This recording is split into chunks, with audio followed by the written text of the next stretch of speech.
to our Abuja studios, and yes, I'm Malpe Ogun Yusuf. We're going to be looking at state of the polity this morning. That's the segment that we have. And of course, you've seen our guest, Mr. Sowunmi Moniedafe, is a stakeholder in the APC and an aspirant for the position of national chairman of the All Progressives Congress. Well, I don't think that, there's so much to be said in terms, by way of introduction. If you have been following the program, a cursory look through the papers lets you know where we are in our state, the state of our polity today. But just in case you missed the papers, let's quickly look at this. Senate moves to whittle down IGP's powers, decentralized police structure. You know why that conversation has been ongoing. Call for secession tears Yoruba apart. That is also on the front pages. Nigeria falling apart. NEF, Afenifere, MBF, Pandef tells federal government. And then you also see this one, no need to worry about 2023. So you can see that there is an existential problem right ahead. And it's all exacerbated by the security situation. The segment preceding this one talked about the kidnapped children who were taken away from a school of forestry somewhere in Kaduna State. So, a lot to worry about. A Nigerian today is wondering, what is the future of this country? I don't know if you've had time to ponder it. You are a member of the current ruling party. Yeah. When you think about the future of this country, vis-a-vis what, the responsibility that your party, your government has, what will you tell the average Nigerian is there to hope for? I just tell them to be patient. By the way, good morning. Good morning. Nigerians, good to see you again after a long while. I will tell Nigerians to be patient because all problems are meant to be overcome. I will tell Nigerians to remove their attention from security matters. The people in charge of security know what they are doing it. They don't have to divulge any information to you. By the way, my heart goes out to the families of the young women that were kidnapped in Kaduna State. I pray that they are released. Having said that, I want to appeal to them to please just stay calm. I was telling you off camera about the incidents I had with my colleagues in University of Maiduguri who were kidnapped 2017, I think, thereabouts. And then November 2017, University of Maiduguri had a reunion dinner just to remind the Nigerian people about those people. And then their families to assure them that we have not forgotten about them. I got to hear many things. Security forces, they are working. They don't have to divulge anything they are doing to you. So you say that, the families they should keep calm. I'm sure that they kept calm. They kept calm for a while. It was when they didn't hear anything. It didn't seem like there was any movement on the part of security agencies and government, at least to their knowledge. Exactly. That's the key point. That's when they now decided, look, what is going on? They came out with placards and set an ultimatum, and they're still here saying, we still haven't heard anything despite our cry. They should carry on with their placards, but I assure them that the security forces are working. Using that example again, it was when we got involved, we went to Maiduguri, saw the families of those who were still under the kidnappers. Assured the parents that prayerfully they'll be released. It was after that I started hearing stories about what was happening. They were talking, they were working, things have been done. We're now in a state of prayers. Talking does not solve anything. Everything we say, everything you are saying, as you speak on TV now, they are watching as well. So anything you say offhand, they can divulge, and they can tell their colleagues that are the kidnappers. Let me bring it back to, your earlier statement about Nigerians should take their mind away from security. Security is something that we all need to carry out our daily businesses. If you now hear that the roads are unsafe and a lot of people prefer to travel by air, and there are big worries around that area, it's not something that you can avoid. If your children are in school, in a boarding school, and you don't know which school will be up next for the next bandit attack, can Nigerians really say that they're going to go about their business? Let's not forget that even though in some instances it has ended well, in some other instances it hasn't. Let's give an instance. Leah Sharibu is just reported to have given birth to her second baby in captivity. So in some instances it has ended well, thankfully. But in some other instances, it has been very sad. Very worrying. Can Nigerians, can the average Nigerian say, "Oh, I'm taking my mind away from security"? Mark, don't get me wrong. When I said what I said, if it happens that your family member is kidnapped, you don't solve it by going to talk and insisting on being told what is happening. It's unfortunate that things are happening like this. The kidnapping industry has become a very viable industry for many people. You have people who just wake up sleep paupers, wake up multimillionaires, they kidnap and demand ransom. If your family is kidnapped, unfortunately, it's not a solution for you to start insisting on being told what is happening. The security forces are working. I assure you, because of that experience I had. Moreover, we have a president who is a former general. He has people who are there. They don't have to tell us what is happening. They are working. Leah Sharibu, may God make her safe where she is and get her released. But the Karakara students, over 300, eventually released. Those in Niger State, eventually released. So some will be released, some will not for some time. The problem now is when you insist on being told what is happening, they will not tell you. It won't be right asking for it, because if they tell you, they are divulging secrets that will also hamper your own child. So if it happens, I pray it doesn't happen to people. If it happens, just be prayerful and wait, because I assure you that the government is working. I'm not in security forces. I am not.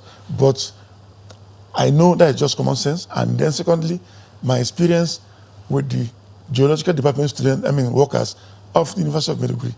Eventually they were released. We pray they are released without any harm. It's not easy, but if it happens, the solution is not to go and be making noise and trying to ask the government to tell you what they are doing. They will not tell you. So I ask for patience from the families. My colleagues in Lagos have another guest on standby. Gentlemen. Well, yes, indeed. Mr. Sowunmi joins us now. He's a former spokesperson of the PDP campaign council. Good morning, and thank you for joining us today. What do you think of what's going on? Which of them? What he just said? Yes. I think, I don't know why people think that when you come on national television, you can speak to grieving parents in such a lackadaisical, forget about it, don't. What kind of talk is this?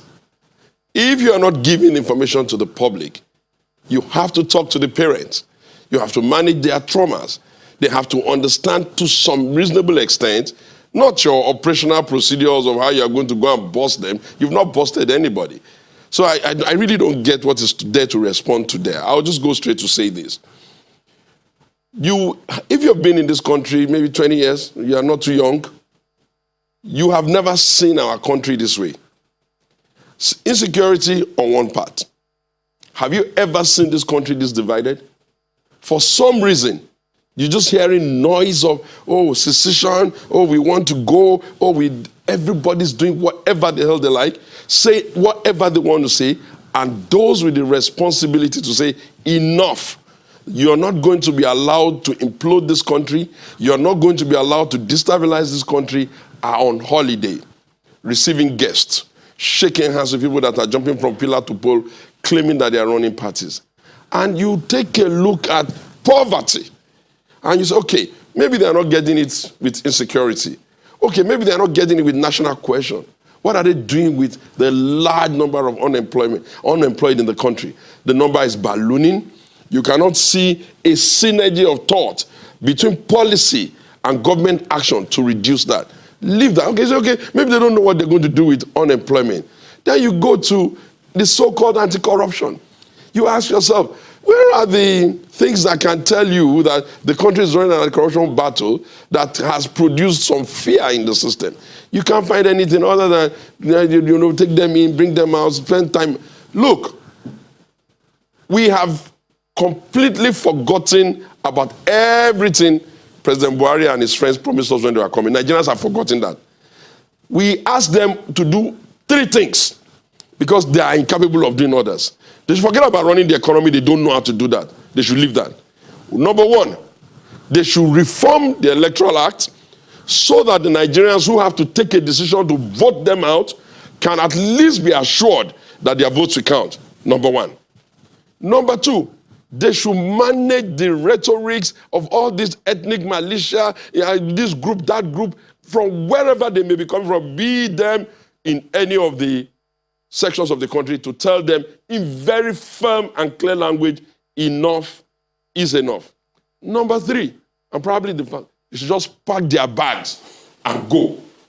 If you cannot do a job, if you do not have the capability to manage a job, if you are struggling on the job, if you are incapable of explaining to Nigerians what you are doing, if you don't have the empathy to reach out to parents who are looking for their kids who are kidnapped, if your spokespeople and your supporters are going to come on television and annoy us even more, it is more honorable to say, herein I have tried, thank you very much, I'm packing my load and I'm going.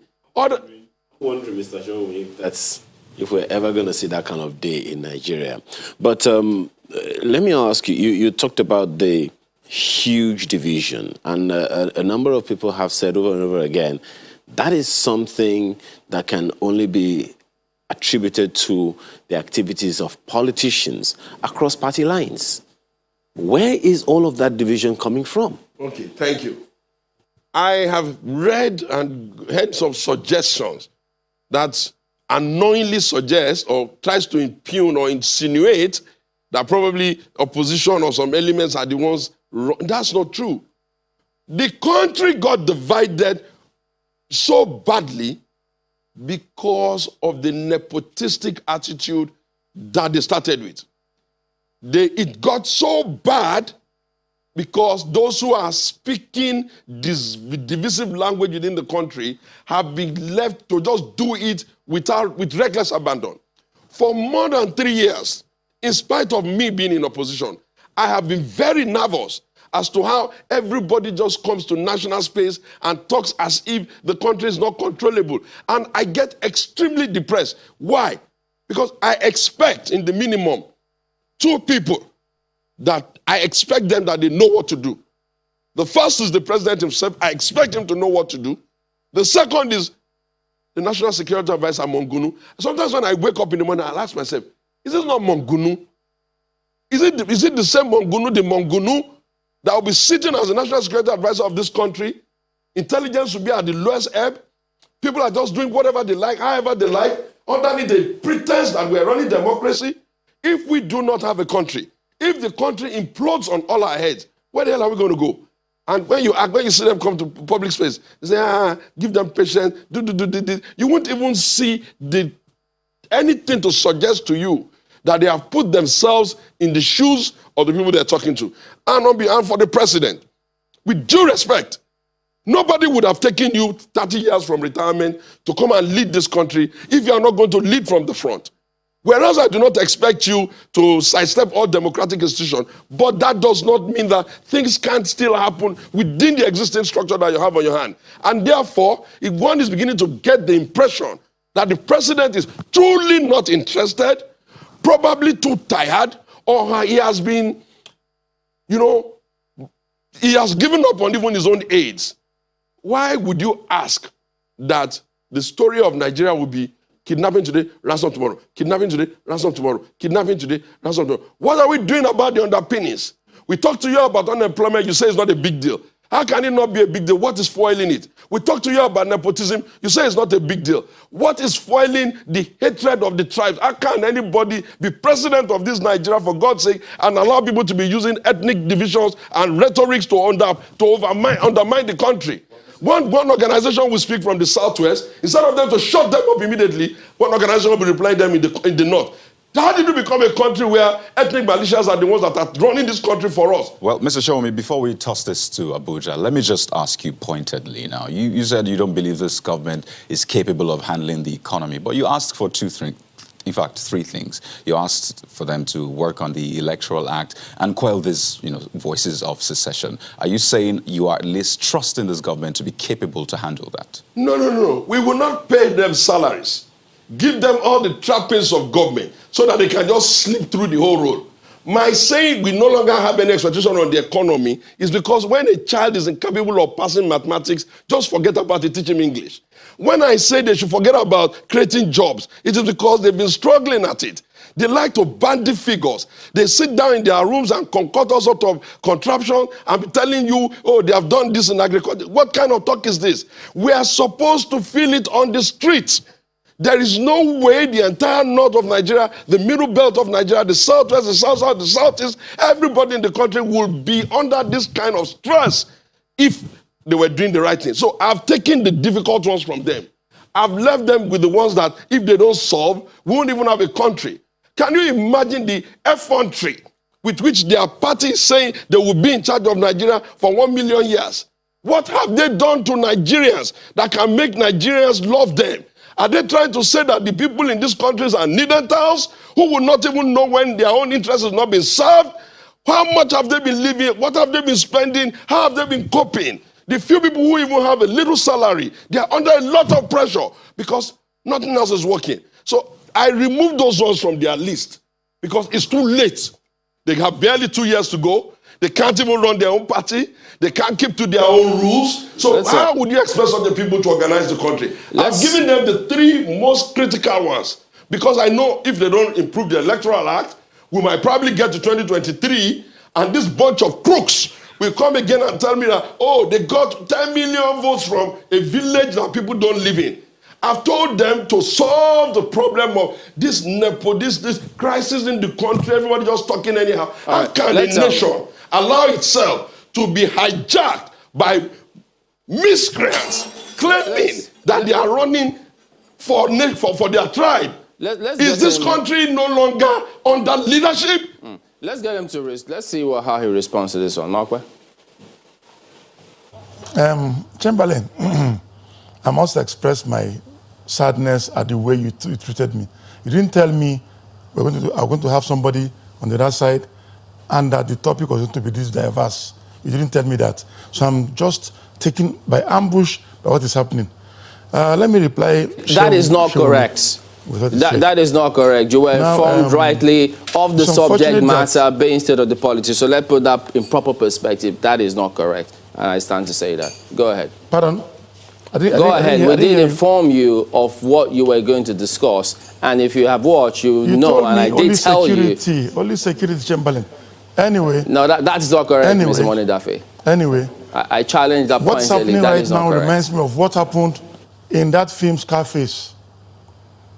When Cuba, under Fidel Castro, was put under pressure by America to release political prisoners, Fidel Castro released all kinds of people into America. And when they were in the prison in Florida, I remember the immigration officer saying that Cuba is shitting all over them. The PDP has done the same thing to this country. For 16 years that they were in power, they got over $1 trillion from just crude sale alone. They did not start and finish one single project, not a single one. So all what we have today is as a result of what the clueless PDP government left for this country. That Sowunmi will be saying that kind of thing amazes me. He's saying that President Buhari should move against whoever is doing this. The same Sowunmi will threaten to report the president to the ICC, to who have you, if he moves violently, strongly against these people. What is the PDP trying to get us into? You're talking about Electoral Act. The president is somebody that listens to people. He's going to make it, he's going to sign it into law. Now, facts that emerged later showed that apparently the PDP had intentions of manipulating the system, which is why they were asking for Electoral Act to be fixed immediately. Don't forget in 2015 or so, when APC office was raided in Okwebi, they accused the APC of cloning cards. Now the same PDP refused to allow for card readers to be used. It's unfortunate that Sowunmi is talking like this, but on security, I will not say anything. I don't speak for the party. I was called to come and appear here in my own capacity as somebody who is seeking to be the chairman of the party come National Convention in June. I don't speak for the party.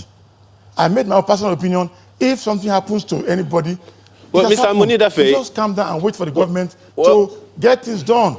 Well, Mr. Moniedafe, if I can just quickly put a question, just a moment. You rightly put it when you said that you are aspiring to be leader of your party at the national level, national chairman of your party. Expectedly, you should be able to take on any issue as far as the government of the day is concerned. So while all the things that you do, all the caveat that you put ahead is something to go by, you may also want to recognize that the responsibility you are aspiring to would demand that you be able to take on any issue whatsoever and consequently even be able to speak for governments. These things are part of the policies of the government of the APC which you are aspiring to lead. So consequently, it is expected that you should be able to take on these issues. So, but the issues that Mr. Sowunmi has raised, well, sentimental you may want to put it, but the issues are there. The facts are clear about the things that he has said, about the economy, about the security, about even the anti-corruption indexes all over the place. So what's your take on all of that? I insist, and I will make that a policy. I will never speak on security matters. Never. I will not allow it because I don't have the facts. On economy, on corruption or whatever, I will answer. But I will never encourage anybody to speak on security. Now, talking about the economy, shortly after Buhari came to power in 2015, we had these Niger Delta bombers. For whatever the reason, they came and started bombing. And that led to the collapse of the economy. We went into recession. In the fastest time, we came out of recession. In the fastest time, we came out of recession under President Buhari. So the price of crude dropped to almost $20 per barrel from the $110 per barrel that we had for close to 7 years under the PDP, which we have nothing to show for. To come and now expect magic overnight, it's amazing. Now talking about this kidnapping matter. The government promised magic, Mr. Moniedafe. The government promised that the dollar would and the naira would come very, very close to par within the shortest possible time. But even just this morning, the papers are reflecting that the reason, according to the Minister of Information and Culture, that the reason for the poor ranking of Nigeria on the anti-corruption index is the opaqueness of business, which is, of course, a function of the policies of the government of the APC. Now, the issue of coming at par, I remember what the late, is it late now, Tony Momo said about making the dollar equivalent to the naira. I think so. But that is not something that I want to delve into right now. The point of fact is that we don't operate in isolation as a nation. We are still importing to some extent. So if anything happens overseas, it affects the Nigerian economy. The most important thing is that we have come out of recession twice now. About being opaque, I don't know about that. If anybody has the facts, let him bring it out. But right now, what I'm appealing to Nigerians on is that we should please be very careful. We have no country except Nigeria. We have no country. We have to be very careful. We have to trust this government. And I've always said it. If you believe that this government is not working, that is your own right to believe. I know that the PDP left over 300 uncompleted projects. I was on a program yesterday with the spokesman of the PDP, Kola Ologbodiyan. He shamelessly told me that they started projects all over the country without completing one single one. Now, Sowunmi, please tell me one project you started. Okay, 6 years of PDP, let's bring him in. Over $1 trillion, one that you started and finished in this country. All right, Mr. Sowunmi, in 2 minutes, because we'll go to break and then be back on this. How do you respond to that? I think when Nigerians listen to him and listen to me, they will know who loves this country out of the both of us. I take it that, first, I love the country absolutely. The political parties are vehicles. I'm able to look at them in the eyes and say, okay, they're doing some things, but if I see any, I'm able to look at my party and say, no, some of these things you're doing I don't accept, if I see them. But where we are now in the country, we are at such a critical stage where we must determine for ourselves how do we want to exit it. There are two easy ways to exit. No, one easy way to exit it via a democratic election where the Nigerians can decide whether they want to reinforce failure. And then we say, okay, the Electoral Act was very clean. They had a clear and clear election. Nigerians like to suffer, so they won. Or there's a clean Electoral Act. Nigerians choose, some other guys come in and take on the job one way. The second way, and why I'm a bit agitated, I'm wondering where this man lives, whether he lives on Mars, is that you just need to go deep into the country and feel the level of division, the rhetorics. People no longer respect their obas. People no longer respect their leaders. Nobody is above the kinds of talk. People can just wake up in the morning, issue sanctions to ethnic groups within the country, and he thinks these are not dangerous signs. But because I love the country more than him, that much I know, and the PDP loves Nigeria more than them, we are not trying to engage them on, oh, they were there for 17 years, they were there for 30 years. No. We're trying to tell them that there is a need for us to press the panic button to de-escalate the unacceptable rhetorics that comes from the tribes, comes from Marudas in the country, that comes from any ethnic jingoist, no matter who he is, to get our country to be safe. Why? Because you need to have a country first before you can plan it. Just give us a moment. We'll come back and take your concluding thoughts, both of you, in just a moment. Please join us again.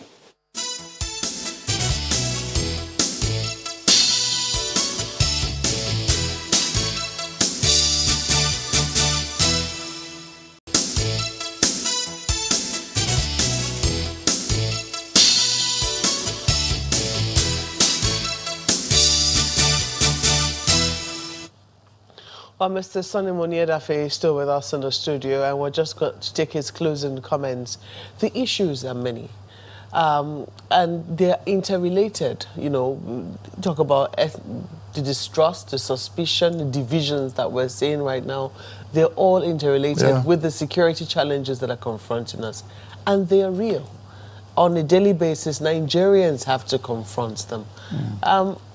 Is there any thinking in your party as to how to calm the average Nigerian who perhaps might be getting agitated at the situation? I don't speak for the party, Maokwe. But let me tell you one thing. Your thoughts, personally, I'm doing. Personally, which is why I've declared to become the national chairman of the APC. Now, for those that don't know, I am Delta State by origin. My father left Warri through Burutu in 1950 for Jimeta Yola. I was born in Jimeta Yola, Adamawa State, 64 years ago. I've been in Abuja for 23 years now. I am a Nigerian. Imagine a Sonny Sylvester Moniedafe as national chairman of the APC. Many of the agitators will calm down because they will see that they have a hope to aspire for any position and they will get it. Simply by virtue of your name or what? My antecedent, Urobo man from Adamawa State. Just by that? It helps a lot of people. I've been getting calls from all over the place. I speak for millions of Nigerians whose parents were from different places, but they were born in different places, who are not recognized in this country. The South is talking about getting the presidency. What about people like myself that are across Nigeria, who went by train in the 50s, in the 40s, from the Southwest to Ilorin, to Kaduna, to Kano, to Gombe, to Maiduguri, those that went to mine in Jos, in the Plateau, we're all over in millions. It will help a lot. Secondly, this kidnapping and co is because of the bad situation we have on ground. We have, for example, in the FCT, 167 junior secondary schools to 77 senior secondary schools. Recently, we got an additional 10 schools that have not really kicked off. But as at when we speak now, 167 junior secondary schools to 77 senior secondary schools. Every year, we have about 15,000 students that cannot enter SS1. I went to Adamawa State in 2018. I investigated. They have 1,200 junior secondary schools to 400 senior secondary schools, close to 30,000 students that cannot enter SS1 every year, multiplied by 35 all over the place. This government is trying to create more crowd schools, vocational centers, name them, to absorb some of these students that cannot enter the normal secondary school to go and learn handwork. All these young boys are there in their millions with nothing to do. This is the carryover of what happened in the past. No focus. It will take time for us to do it, and I assure you that if God wills, I get there, such things will be top of the order of the day. Things are bad, we know, but I don't speak for the party. I cannot come and talk on security. I'm ever ready to talk about any other issues, not on security, for obvious reasons. But this APC is willing and is doing a lot. Having said that, Sowunmi, your people are leaving PDP in droves to come to APC. Why are they coming? I think it's a fine place to leave it. I already told you that they're closing comments. Let's quickly flip it now to Mr. Sowunmi. Well, let me start from the one you said that my people are living in doves to come and join them. The first question you will ask is if the Nigerians and those even jumping trust that the Electoral Act will give them a fair chance at a decent contest. I don't know any human being in this world who will jump from the frying pan into the fire. They are barely able to do their own ESCOs correctly. They barely have an NWC in place. They have run with caretaker. They don't even know that there's a constitutional lacuna that could make them to be completely off the ballot, which is that the Constitution of Nigeria imagines that a chief executive officer is a full-time job. He cannot be part-time governor, part-time chairman. But you see, the APC believes that the whole world is run by foolish people. God will help them. Those people that moved to the APC, they're not political babies. I mean, the former governor of Ogun State, your former boss, who was at the forefront of trying to get the PDP presidential candidate into power, the former Speaker of the House of Representatives. These are people that, I'm sure you've worked with them, so you know they permutate well, they calculate well, they do their research. So you're saying that they just jumped from fry pan to fire knowingly. Let me put it to you this way. The electoral map of Nigeria is made of about 200 million people, so we say. And we have an electoral map of close to 17 million. If as little as 15 million, including all the inflation, is what installs a president, it should tell you that there's something totally wrong. I do not expect us to go into the next circle with an idea that there's one big man somewhere that is going to rescue all Nigerians. Because we have seen clearly that they have a way of looking after themselves. When it is hot in the morning, they jump to where it is cold in the afternoon and all that. That's their business, that's their choice. People have freedom of association. The issue for determination, and what we're talking about here is that this particular presidency under this particular party has no intention to keep its word. How can they not even be talking about restructuring when it is obvious? How can they not fast-track police reform when clearly young people in this country shut down everything? Guess what? They have no intention to be in a hurry. They can wait until kingdom come, and if Nigerians are foolish enough not to know what is best for them, they can even rig us out. So, but I tell you, we are not going to pretend that things are working in this country. And I insist again, 3 things are more critical. To give them more is too heavy. They should give us a tidy electoral act so that we can know who will win, and the person that will win will know he won, and who lost will know he lost. They should help us to reduce the divisive narrative in the country so that everything does not blow up in our face, because tribal conflicts, they usually appear as if they're not going to start until they arrive at your doorstep. And of course, the third one, like I said, if they do not have any solution to the first 2, they should just pack their bag and go home. All right, that's a good place to let it go. Mr. Sowunmi, former spokesperson of the PDP Presidential Campaign Council, as well as Mr.